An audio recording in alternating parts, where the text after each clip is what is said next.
Hello everyone and welcome back to another episode of Behind the Smile. Today here in the studio I have Rosie Eldershaw. Rosie is a country girl at heart, born and raised in Wagga Wagga, and has called Melbourne home for the past 7 years.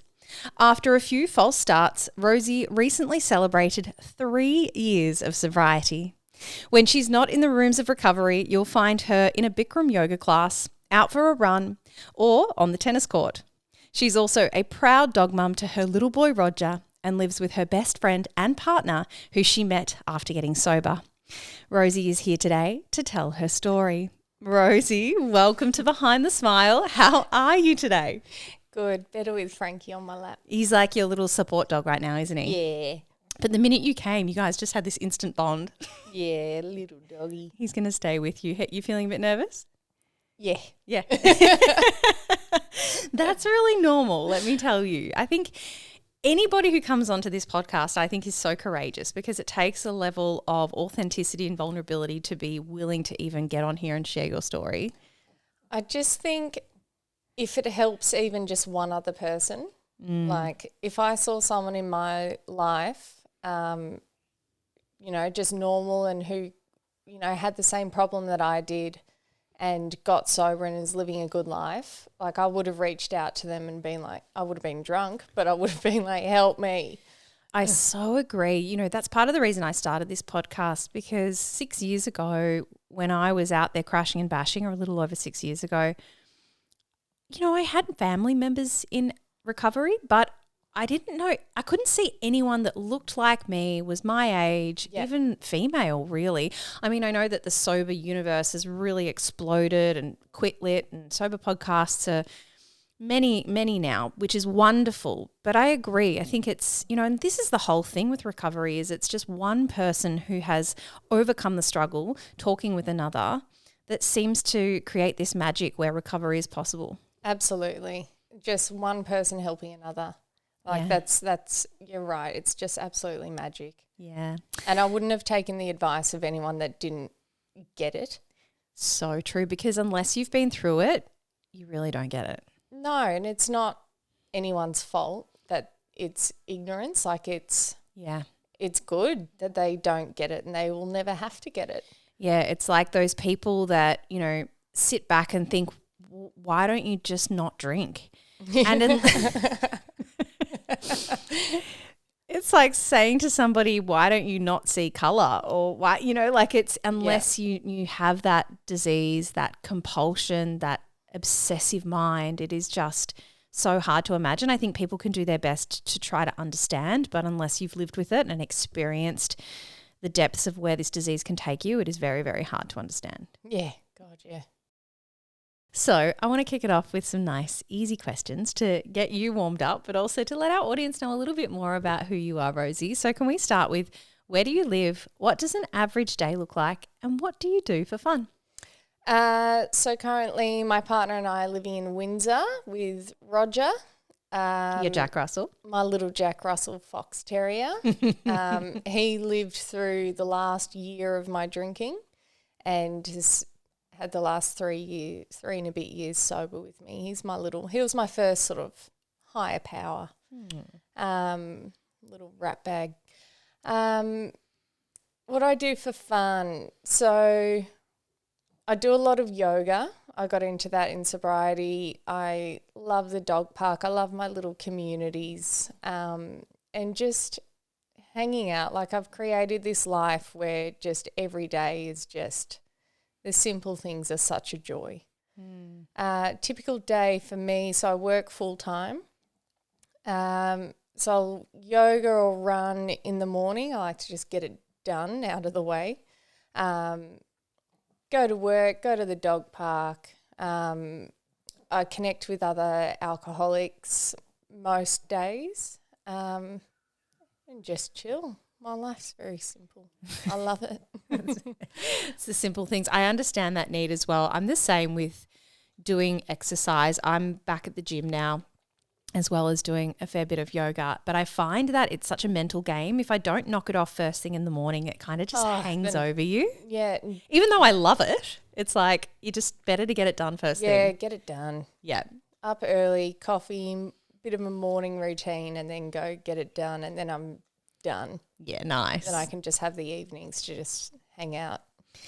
So like you said, you've been sober for a little over 3 years now, and your life looks very, very different to what it did in the end stages of your alcoholism. And we're going to talk about that in a little bit. But before we do, you brought in a photo today, Rosie. This photo is from a time in your life when you were hiding behind a smile. So you were presenting one version of yourself externally, but internally you were struggling. Could you please describe for our audience the photo that I'm bringing up on the screen right now? What are we looking at here, and what was actually going on for you at that time in your life? So it was quite confronting to go back through my photos and try to find them. It was just, I nearly started crying because I just remember that inner torment, but I was still working full time, and I was in hospitality, so working in hotels, and like I was the bubbly, fun person on shift. Like I always had a smile. I just remember distinctly like having this, someone be like, "Hey Rosie, how are you?" And I'd be like, "Yeah, good, how are you?" And inside screaming in my head going, "I am not okay," like screaming and crying in my head.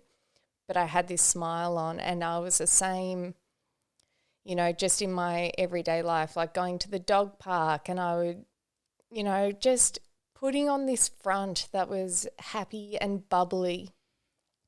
But just, I was dying on the inside, mentally, physically, emotionally, spiritually. I was so done. I was so sad and lonely, and I just wanted to scream because I didn't know how to get out of it.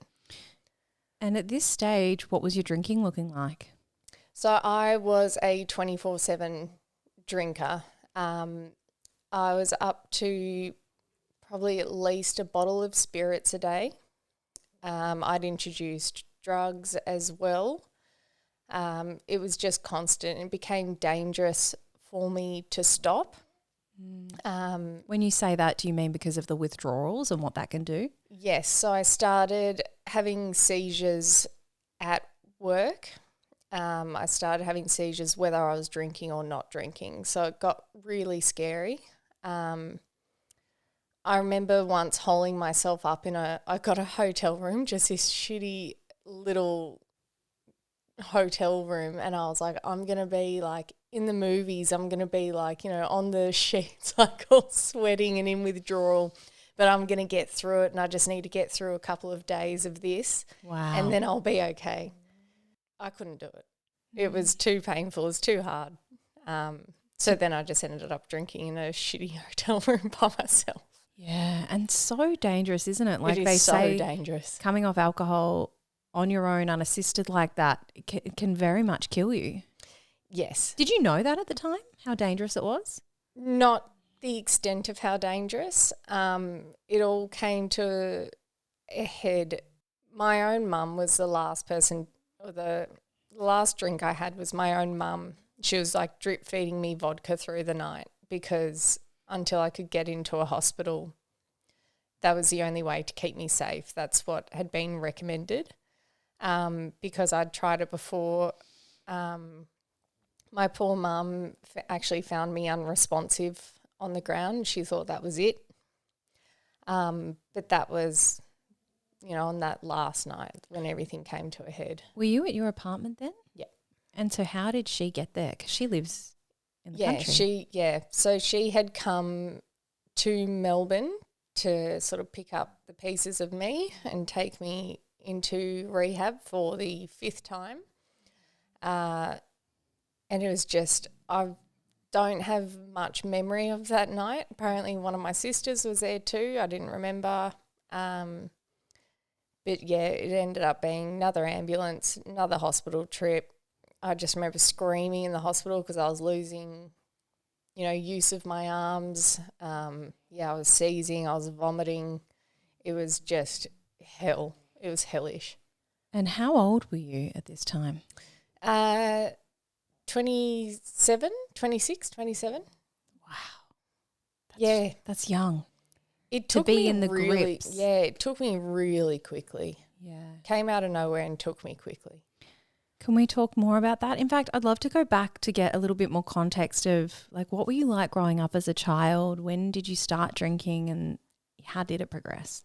So it came out of nowhere. Like I didn't have what a lot of other people talk about, that, you know, that feeling different, feeling less, feeling apart from. You know, I was good at school. I was good at sport. I always had friends. Everything was just so normal. But I did have really high expectations of myself. Like if I wasn't achieving, then I was failing, you know, and achieving well and being the best. And there's a lot of stuff I've learned about myself since coming into recovery. So I sort of had these rose-coloured glasses about how I was. But I'd always put a mask on. Like I presented myself differently to different groups of people, you know, because if I reflected you back at you, then, you know, you had to love me, you had to like me, because I'm just copying what you're doing. Yeah, if I wasn't achieving and being the best, then I felt like such a loser. I felt like a failure. Was that an internal pressure or an external pressure from? All internal. Yeah. Like there was no, you know, my parents had their flaws, but there was no need to achieve from them. It was, I don't know where it came from. And you've got multiple sisters. Got 3 sisters. And none of them. No. Alcoholism and addiction, or alcoholism in particular, is nowhere in my family, extended family, anywhere. That's rare. I'm just. But so are diamonds, honey. So sure. Yeah, wow. You don't hear that often. Normally there's some sort of alcoholism in the family tree. There's some sort of isms within a family dynamic. I'm sure there are isms. I feel like the isms are part of the human condition, but they are exaggerated in a person like me. You know, whether it's alcohol or food or exercise, you know, whatever, you know, the isms sort of extend to all sorts of things. But alcohol in particular struck me. But it wasn't until, like, I was a normal drinker up until I was about 21 or 22. Like I picked up a drink at 14. It was a family wedding and I was toddling off my little kitten heels. And I hated it. Yeah. I hated it. Like I went to bed with my head spinning and I didn't really, you know, give much of a thought to it for years and years. And it wasn't until I started failing at uni, because I would have had to put effort in and I wasn't used to that. Like it sounds so wanky, but I was used to things coming easy to me. Totally. I realised in recovery it's just because I gravitated towards the things that I was good at and anything that I wasn't good at, I was like, no, thank you. But I got to uni, like I got into the course that I'd been wanting to get into since I was 14, and, you know, everything on paper was amazing, but then I couldn't put effort in, and I started to fail and I started to gravitate towards hospitality because that's what I was good at. And the more I failed, the more I didn't want to do it. So and this voice just started in my head saying, you're such a loser, like you're such a failure, you are such a piece of shit. And it just kept getting louder and louder till it was pretty much constant. And I remember so clearly, it was a Friday night, I finished work and I was like, I really feel like a drink, but I don't feel like going out. I don't feel like being social. And I was like, people have wine at home. Like, that's a normal thing to do. In fact, that's fancy. Yeah, I felt really classy and I felt really cool. I felt like I was on the movies. An adult. I felt really just really groovy. I just felt so cool. And within a year, I was a bottle of spirits a day drinker. What? Yeah. It took me so quickly. So you went from that first drink at home alone on a Friday night. How quickly did that progress into, was it a bottle that night, or like how did it? 1 glass of wine. Oh my gosh. And then it became 2 because I was just like, well, this is delightful. Because what happened is it just quietened that noise in my head. I'd always been, I worked in hospital, so I was always being social, always have that mask on, always happy and bubbly, regardless of how I felt on the inside. And so when I was home alone, a glass of wine, I could just be. It was like just letting out a big sigh. Yeah, that and deep my exhale. My brain just shut down a little bit. I liken it to just the volume being turned down. And it was just easy. I just remember I could be in the present. I could just be.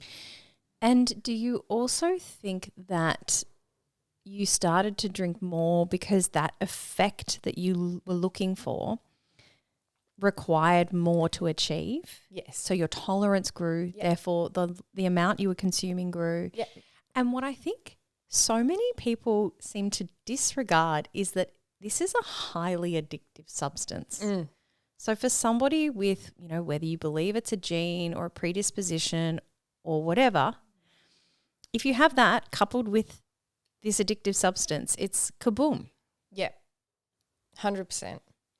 I think I'd always had sort of other outlets. Like I was really sporty growing up, so I was playing sport or exercising every day. I love sugar and junk food, so that was sort of my dopamine hit. Like I had different ways to cope that just when I hit that 21, 22 and all that stuff was going on, I felt like a loser, a failure. And I didn't have those outlets, so I'd sort of drifted away from those. It's like all the stars aligned in the worst possible way. When did you go from wine to spirits? Because I think that's also in terms of somebody's progression. I know for me it was the same. Like once I hit the spirits, that's when I knew. Actually, I'm not even sure if I actually consciously knew, but now in hindsight, I understand that's when I was really, it was just became drinking for the effect, not the enjoy. There was no enjoyment about it. It was like, I need to get this in me to create an altered state, to be okay in my body. It was just so clearly progressive. I didn't understand it at the time. I knew something was wrong, but, I didn't have any of those negative effects yet.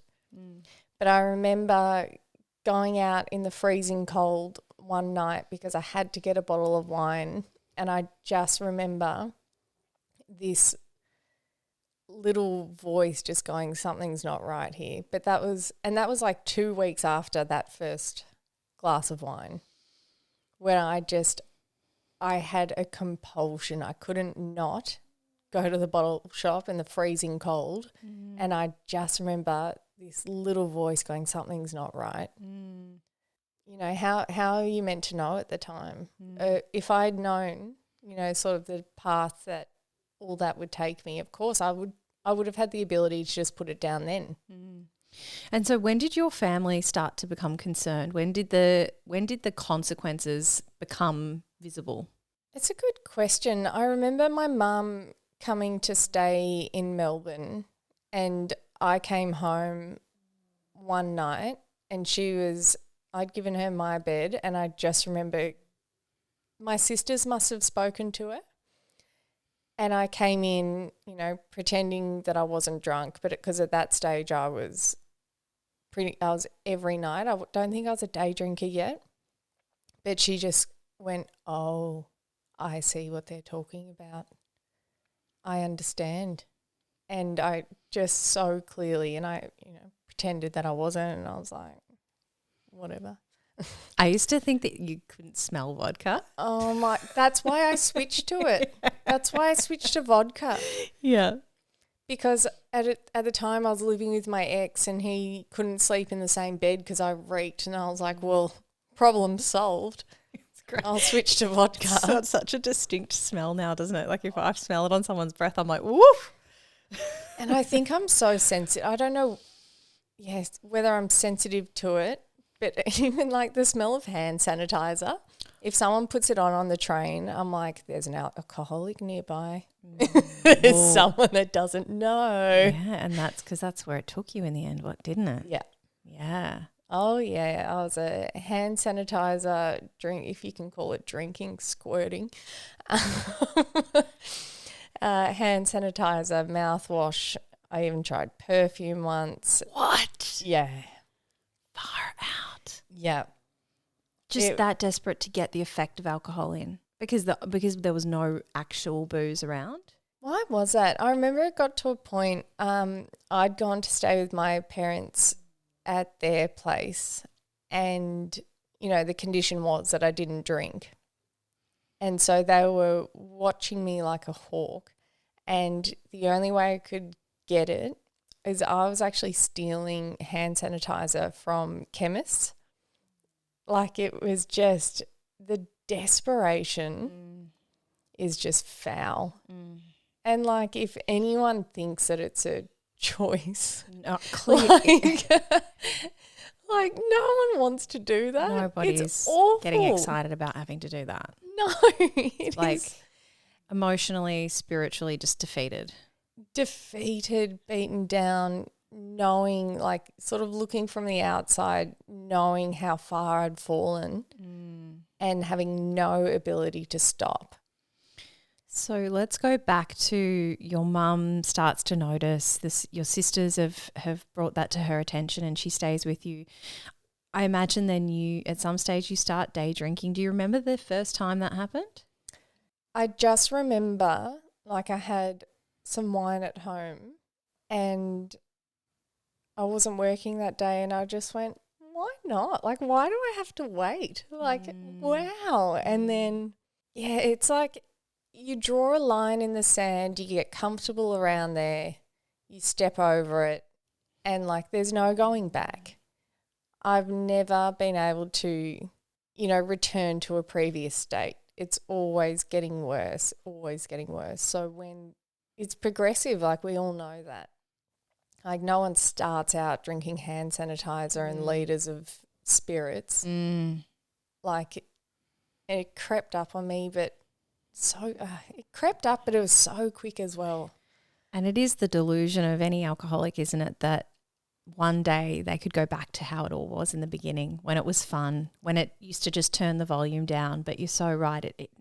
In the case of a true alcoholic, it never gets better. It never gets better. It can only get worse. And I know that if I were to pick up a drink again, like, all those lines that I'd crossed, like, I'd already done it. Like, I'm not going to go. Maybe I would start out with just one drink and maybe I would think, wow, I've got a handle on it this time. This is great. But I know in my core that I know what it did to me once. I nearly lost my life once. Like, I'm not doing it again. Yeah. I've crossed all those lines. I've got comfortable around there. You know, I just feel like nothing would be off the cards. I've already gone pretty low. So how did you get into rehab the first time? We're going to go there. We're going to go through a journey of the 5 stays. The first time, so with my mum, so she dropped me off. I was 23. And I wasn't ready. I drank and used while I was in there. They left the door unattended and I just went out with Popped to the shops. I popped to the shops with my backpack. So I was politely asked to leave that rehab. I was so offended. So yeah, I wasn't ready. I didn't understand alcoholism. I didn't know that I had it. I wasn't ready. And if I had known at 23, like, the 2 paths that I could have taken, or the one that I took and the one that I could have taken, like I would have run head first into recovery and like held on to it with both hands, because the things, you know, the path I did take full of destruction and hurt and, yeah, nearly losing my life. Like, but you don't know. You know, I didn't know, you can't know how far it will take you. So that was the first time. And then how long were you back out for? It's all such a blur. Did you keep going back to the same rehab, or were there multiple rehabs? Multiple. So the first 2 times were in the same rehab, and then the next 2 and a bit times were a different one, a 12-step focused one. Okay. And do you think that made a difference for you? Yep. Yeah. Yep. So I was introduced into a 12-step program in my, you know, in the second set. We can laugh now. I'm sure it wasn't funny at the now. time. Yeah. Oh, I was such an arrogant, entitled little shit. Tell me, yeah, like, because this I think is so interesting. You can be so defeated, beat down by this disease, and yet still the ego mind is like, I'm not an alcoholic, or I've got this, or I'm not like you losers. This isn't for me. I can't describe it. The ego on me, the arrogance, the entitlement. Like, as I was literally physically dying on the inside, I rewrote the rules at the second rehab and gave it back to them and said, there you go. There you go. I've fixed them. That is amazing. And I saw nothing wrong with that. They must look at you today and just think, what a miracle. What a miracle. I literally, and do you know how I was reflecting on this the other day? I did that because I was sick of getting in trouble. So the problem wasn't me, it was the rules were not clear. But isn't that such a great, that's the whole problem, isn't it? That in the disease, in the addiction, it's everyone else's fault. And until you can actually turn the lens upon yourself and realize, no, the only person that's not to disregard that people haven't had maybe horrific circumstances that have led them to turn to alcohol as a way to manage and cope. I'm not disregarding that. But if you continue to point and blame everyone around you for your situation and circumstance, then you are powerless, because you can't change them. You can change you. And so the moment you take that ownership, when did that happen for you? When I got politely asked to leave that one. My third time there. What happened? Tell us. So I broke some rules. And this is after. So this was my third time at the second rehab. I couldn't walk for 6 days without nurses helping me. I was in and this is on like benzos and everything to help with withdrawal, like the highest legal dose they could give me. I still could not walk. I was in such severe withdrawal. So that was 6 days of that. On my 7th and 8th day, I got I got a clear mind, and I got my arrogance, my entitlement, my ego back, and I was pushing boundaries. I was breaking rules because, I thought I was right in everything all the time ever. And I got asked to leave because after a certain few times of breaking rules, they say, no, you can't be here. And I just remember I got an Uber back home, and I just thought, what am I going to do? Like, I'm done. I can't, and that self-pity, like, I can't even do rehab right. And I got to a meeting that night because I knew that the rehab was going to be there, and I went out of spite. I love that part of your story. How brilliant. So you're like, I can't drink, but I don't want to go. I'm going to go to the AA meeting to show them that they got it wrong, that I can do this. But that was the night that changed everything. So and I share about it all the time. You know, that little micro decision sitting in the back of an Uber, like, of even though I was out of spite and my intentions weren't great, that decision I made to go to a meeting, and, you know, I was going to, you know, wear my singlet and have my vape, and I was going to hug people, and I was going to do all this stuff that you weren't allowed to do at the rehab, and it was just going to be a big middle finger. Again, the ego on that, like, who gives a fuck? Like, oh my God, wow, she's here. No.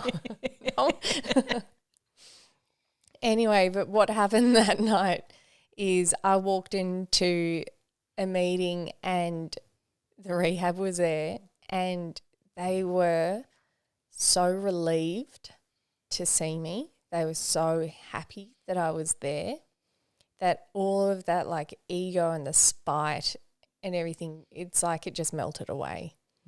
And, you know, I haven't picked up a drink or a drug since because of, And it's like, you know, it's not as if it's been easy, and something did change that night. I can't explain it, you know, whether it was the love of the people in that room or I don't know. Thank God, though. Truly, yeah. Because you're someone, you know, I remember meeting you very early on in that.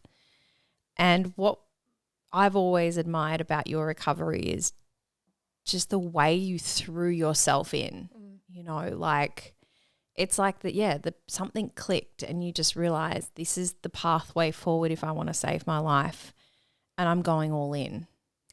Yeah. One of my good running mates in recovery, she said, you know, that first week in the, you know, whatever number rehab it was like, oh, that girl is not going to get it. I was so cooked, and someone else described me as dead-eyed. But when she heard that story about, you know, the meeting that night and something changing, she was like, that makes sense, because, like, the next week I saw you and you had, just dived right in. Had the obsession to drink, did that leave you in that meeting, or was there a period of time where you were kind of still like trying every day not to drink, but also at the same time doing meetings, doing step work, like all the other stuff that we get told to do? What changed is I started doing all the stuff that I thought was stupid, wouldn't make a difference. I felt too embarrassed to do. So, like, all that sort of spiritual stuff that I just thought was a bit of a wank. But it's no coincidence that the day I started doing all that stuff, it's been somewhat easy to not pick up a drink. And that's not to say, you know, I don't have those thoughts. Like, even still, like, I've had thoughts being like, oh, a glass of wine would be nice. I'm like, no, your drinking ends up with stealing hand sanitizer.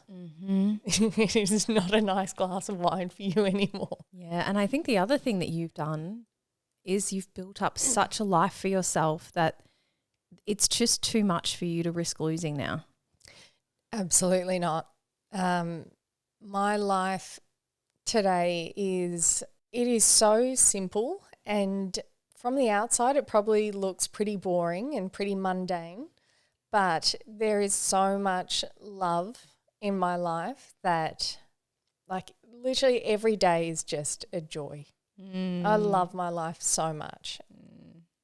And it's just to get from where I'm going to cry, to get from where I was, like, just feeling so alone, and, you know, I didn't have the guts to die, but I just didn't want to live. I was just existing in this, like, purgatory of, like, I cannot see a way out of this, to this life today where I love waking up every day. Like, it's just, I'm so lucky, and I hope I never forget that, like, how lucky I am. I've got this second chance at life. It's just an absolute miracle.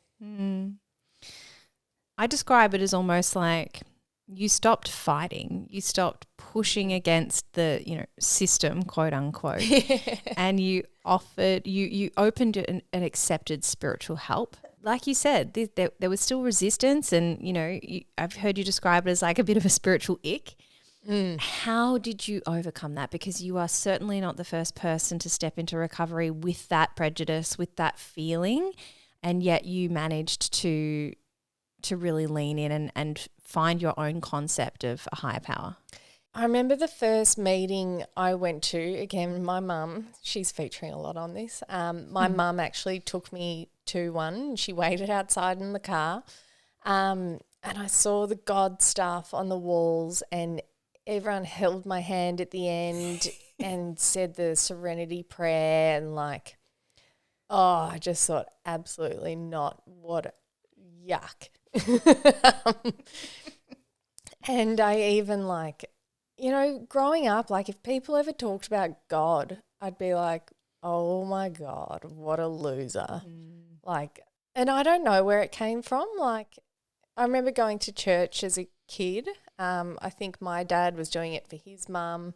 It's just this contempt prior to investigation. And what changed for me is part of, my program is it's just something bigger than me. It doesn't have to be God, and it doesn't have to be whatever idea of God I had in my head. In the beginning, even though I lived alone, I was so embarrassed to, I didn't even want to say that I was praying. I was like, what if someone knows, even though it was just me and Roger? And so I would just talk to my dog. I'd talk to Rog and be like, just help me get through this day sober.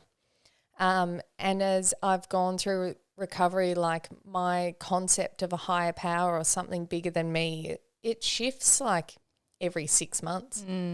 The God stuff still, saying it still gives me a bit of an ick, but that's okay. I find language around it. And it's not about religion. I think that was a huge thing for me. And one thing that massively helped me was this line just saying, who am I to say that there is no God? This arrogance, this entitlement, this I know everything.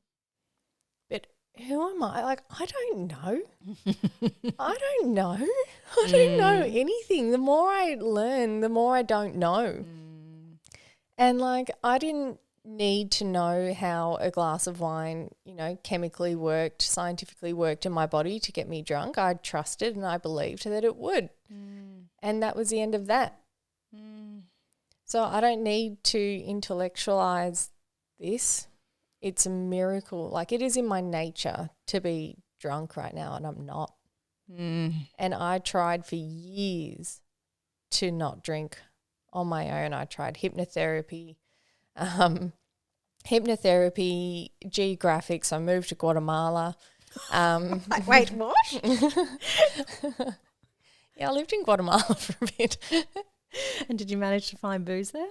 I was drinking tequila for breakfast. Okay. Well, that answers that. But I thought lack of exercise was my problem.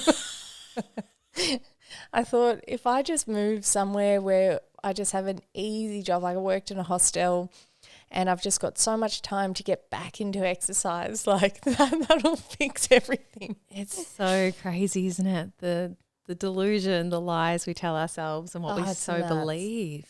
And I really thought, and then so when that didn't work, I was like, okay, well, when I get back to Australia, I'll be back into a routine and I'll be back doing this and, that's my problem. I knew that it was alcohol, but I thought if I changed things around it, that would sort of fix itself. Well, because I think as well we're led to believe that it's a moral failing because some people can drink alcohol and not be affected by it the way you and I are. And so until you understand the disease of alcoholism and how it manifests, it's like, oh, well, there must be something wrong with me. I'm just not trying hard enough. I don't have enough willpower. It just perpetuated that I'm a piece of shit. So originally when that quietened, that noise in my head, and then when I couldn't stop drinking, like whether I was drinking or not drinking, that voice was there. And not only was it there, it was screaming at me. And like the alcohol stopped working. Like it wasn't doing its assigned job anymore. But at that point I couldn't stop. I couldn't stop. And what I have had to learn in recovery, that it's not about willpower. It's not about being a better person. It's not about, like, there's nothing, for me at least, a spiritual solution has been the only thing that has helped.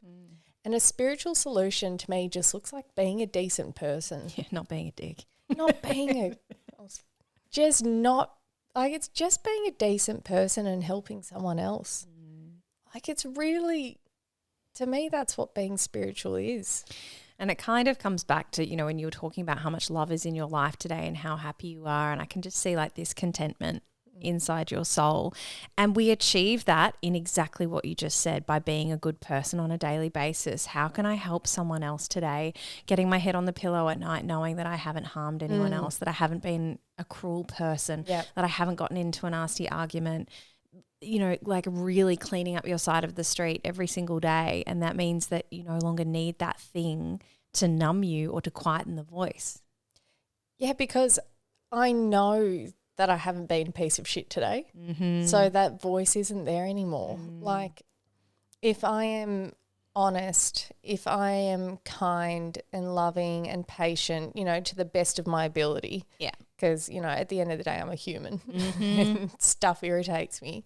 But if I, you know, just move through the world not being a piece of shit, then the voice in my head telling me I am, I'm like, no, I'm not.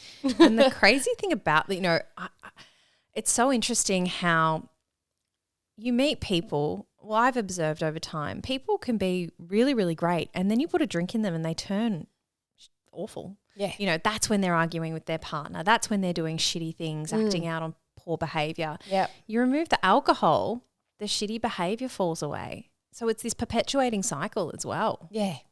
Yeah. What do you think has been your greatest challenge in recovery over the last 3 and a bit years? You know, I can get in my head, like, because I was 27 when I came in, like I had this voice in my head going, but what if this, like, you know, what am I going to do with like engagements and weddings and, you know, New Year's Eve and like, like I wasn't getting invited to anything. But I didn't even have a boyfriend, let alone a wedding. No, I was like, I'd isolated myself so much over the years. I wasn't getting invited anywhere. I wasn't doing anything, but I was like, oh, but what if? But I think that's a really common fear for people who are considering getting sober. How am I going to go to my child's wedding? How am I going to go to my 40th birthday party? How am I going to do these things that I've only ever done with alcohol? And so when, like, because that was a big hurdle sort of in my first year of recovery. It was like, if I use language like never picking up a drink again, I can never do this, I can never, ever do that, and I will always be in recovery. And that sort of language, like, it's, especially for someone young, it's too overwhelming. It's too much, like, to think of the rest of my life sober. And so that's where, you know, I don't actually need to think about the rest of my life. One thing that really helped me was just bringing it back to the day. And for someone like me who was always, you know, imagining the future, whether that was anxiety or being like, I can't wait till I'm 20 years sober, or living in the past with so much shame and regret, to live in the day has been amazing, again, to the best of my ability. But I don't need to worry about the next 50 years of my life sober. I just need to worry about today. And today I'm pretty fucking happy to be sober. And in my early days, I described it as like leaving the door open for tomorrow. So I'll be like, okay, tomorrow you can go get drunk, you can go get a bag, you can go be an arsehole, you can go do whatever you want. You just need to get your head on the pillow tonight, and then tomorrow you can go do all that. So it's sort of like, it's not taking it off the table and putting these labels like never, ever again. It's just delaying it. And then that's how you just get through one day at a time. That's what worked for me. And then eventually it's no longer on the table because the life that you've created by staying sober one day at a time is so much better than the life. It's so much better. Talk to me about your relationship, because I know that face, that's what I wanted to see. You know, I've met your partner a handful of times, and he's, you know, the way I see you light up, it's so beautiful to see, because again, I think there's this misconception that if I get sober, I'm never going to meet if I can't go to a bar, where am I going to meet my husband? There's, you know, these old ideas, and yet I imagine for the first time in your life, you're in a deeply loving, healthy relationship. How do you show up differently, and what is it like being present in a relationship in sobriety? Oh, I do light up and I nearly want to cry again, because it's just been the most amazing relationship. We've been together nearly 3 years, so I sort of broke the suggestion. They say, you know, it's suggested that you don't get into a relationship for the first year because you're still learning so much about yourself. And anyway, so I didn't do that. Well, we have ascertained that you like to break a rule or two, so it was on brand. But what I did differently this time is I spoke to an older sober member about it. Told her that Isaac and I had a little smooch, and she said, what is the harm in just being his friend for a little bit? And, you know, if it goes further, then that's great, and you've started a relationship as friends. Or if it doesn't go further, then that's great. You haven't, you know, delved into something that's not right. And so Isaac and I, we actually knew each other from childhood. Wow. We actually grew up on the same street. In Wagga Wagga. In Wagga. Oh my so gosh. He's a Wagga boy. But we just didn't have anything to do with each other growing up, but we knew who each other was. And then I got a job in early recovery, and he worked in the same building, and we just ran into each other and we're like, what? No way. What are you doing here? And so we just spent like the first month just being friends. And it has just developed into, like, he's my best friend. I think having something like, we've lived together for over 2 years now, and it's just still the best. Like, it's just, he's my best friend, and we are so happy together. I could never have believed that I could, you know, like nearly 3 years together, and it just gets better. He's just the love of my life, and I sound like such a wank, but... And he's not in recovery. No. How does he, because I've seen him support you, but how does that work? Because I have a different experience with my relationship with my husband. What is it like to have one person in and one person out? So he's not in recovery, but he's not an alcoholic. Yeah, to clarify. Good point. He's actually currently doing a year off drinking. So he's a normie. Because he can. He's a normie, yeah. Because he can just put it down. He loves, you know, this 12-step program. He thinks it's so amazing. He's probably one of my biggest supporters. We talked, like, especially before we moved in together, because relapse is always going to be on the cards, potentially. So we talked about what would happen if I did. I also told him way early in our relationship, like, my recovery comes first. He knows that he is the second best thing to happen to me. He knows that he is second fiddle to my recovery, because without that, I've got nothing. Wow. And how amazing that he can be that. Yeah. you know, it takes a man to be able to support you to go, I understand that this has to come first. Yeah. Rather than him being needing that to be your number one priority. No, and that's never been an issue. He's always supported that recovery is number one. Even if, you know, we had plans, I say, actually, I really need to get to a meeting, that would be a non-issue. Like he's one of my biggest supporters. He's never seen me drink. Wow. Which is just nuts. It's weird to think, you know, I think my parents were a little bit worried at first. You know, my mum kept saying, oh, good on him taking you on. Thanks, Mum. No, I get it. But because she's seen what I did to my poor ex, like put him through, my ex through hell. She has seen it all, and it's taken her a little while to realise, like, he has never seen that side of me, and hopefully he'll never have to, because I'm just a completely different person in recovery. I'm not an asshole anymore. I'm not a lying, cheating, stealing piece of shit. But again, it's just like even more impressive then that he can support you to still put that, because he doesn't have the comparison to be like, oh, I know you really need to do this program because we can't have you going back there. He doesn't have that reference point, but he hears you. He sees the person you are now as a result of the work you do. You know, every time, because part of my program is that I give back, so I help another alcoholic, and every time he hears me on the phone to one of them, every time I say yes to sharing at a meeting, he's always like, I'm so proud of you. He was like, you're so inspiring. I'm so proud. Yeah, he's a good boy. I love it. That's beautiful. Thank you for sharing. Rosie, we're coming towards the end of this conversation. Does it feel like it's gone quick? Yes and no. My feet are getting numb. Great. Well, I haven't been able to move because Frankie's on my lap. Little angel boy has slept on you the entire conversation.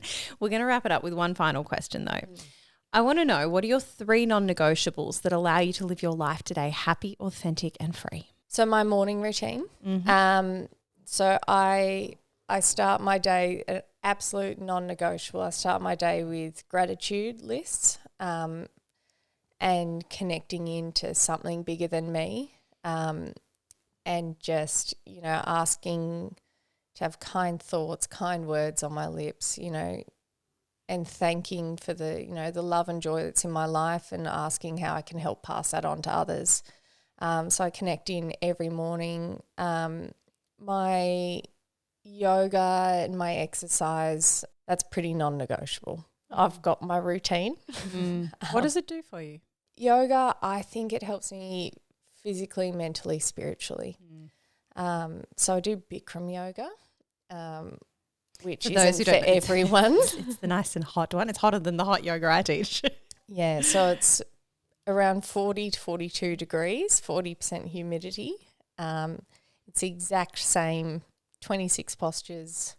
I suppose you're not meant to call it Bikram anymore. But that's a bit taboo. It's just, mind, body, spirit. I love it. Awesome. I even got a little yoga tattoo. Yeah, have I seen that one yet? I think so. Tree pose. Oh, yeah. Love it. How many was that? I want one more. Morning routine, exercise, movement. And time to chill. And bonus 4th one. Give it to us. We love it. Connecting in with communities, like not just in recovery, but, you know, my yoga community, my dog park community. It makes me really feel a part of. Yeah. And I like, just being able to really feel, you know, the communities that I'm in. I love it. Awesome. So we've got morning routine. We've got some sort of movement, whether that's the gym or yoga, running and yoga. We've got chilling out and connection with others. Yeah. I love it. Oh, and Frank's decided he's had enough. Rosie, we say here on Behind the Smile that when we recover loudly, no one need suffer in silence. So from the bottom of my heart, Thank you so much for agreeing to be here Thanks, today, and I just adore you. Thanks, Ash.